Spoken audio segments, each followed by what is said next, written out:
शुरू अल्लाह के नाम से जो निहायत मेहरबान और रहम करने वाला है। अस्सलामु अलैकुम वरहमतुल्लाहि वबरकातुहू। रहीम یو سړی تپوس کړی دی که یو انسان پښیماني ونه کي او سحر له د روژې نیت وکړي نو بغیر د پښیماني کولو نه د ده د روژه صحیح ده او که نه. نو بغیر د پښیماني کولو نه د ده روژه بالکل صحیح ده، خو لیکن پښیماني نه کول د غټ خیر نه ځان محرومول دی. علامه بدرالدین عینی رحمه الله د 70 صحابو نه د پښیماني د فضیلت متعلق احادیث نقل کړي دي او د پښیماني په استحباب باندې اجماع نقل کړي ده. په یو روایت کې راځي رسول الله صلی الله علیه وسلم فرمایي ان الله وملائکته یصلون علی المتسحرین، چې یقینا رب ذوالجلال او دغه فرشته په پښیماني کوونکو باندې رحمتونه نازلوي.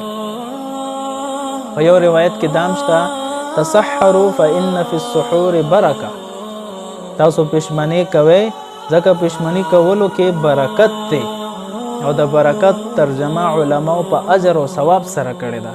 یعنی دا پښیماني کول دا د اجر څیز دی، د ثواب والا عمل دی. په یو روایت کې دام راغلی دی چې نبی کریم صلی الله علیه وسلم فرمایي چې زمونږه او د اهل کتابو یعنی د یهودو د نصاراو د روژې په مابین کې د پښیماني کولو فرق دی. مونږ مسلمانان چې روژه نیسو پښیماني کوو، یهود او نصارا چې روژه نیسي هغوی پښیماني نه کوي. نو مونږ ته د یهودو د نصاراو سره د مخالفت حکم شوی دی. نو مونږ مسلمانانو له پکار دی چې مونږ پښیماني کوو چې د یهودو سره مخالفت راځي. یو روایت کې دام شته کو نور سنی وي یو چواره دی وي یا یو ګوټ اوبه دی وي هغه اوسکا چې د پښیماني د فضیلت نه محرومه نشي.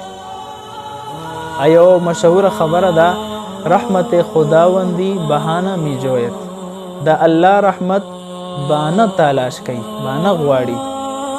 نو دا پښیماني کول مونږ له فایده راکوي، زمونږ خېټه ورسره مړه شي، سبا د روژې دپاره طاقت میلو شي، خو لیکن الله جل شانو په بیا هم اجر راکوي.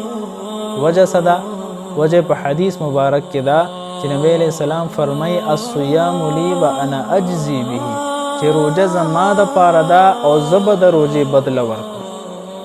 نو چونکې د روژې نسبت رب ذوالجلال ځان ته کړی دی، نو په دقه وجه باندې په روژه کې هر عمل باندې الله جل شانه اجر ورکوي.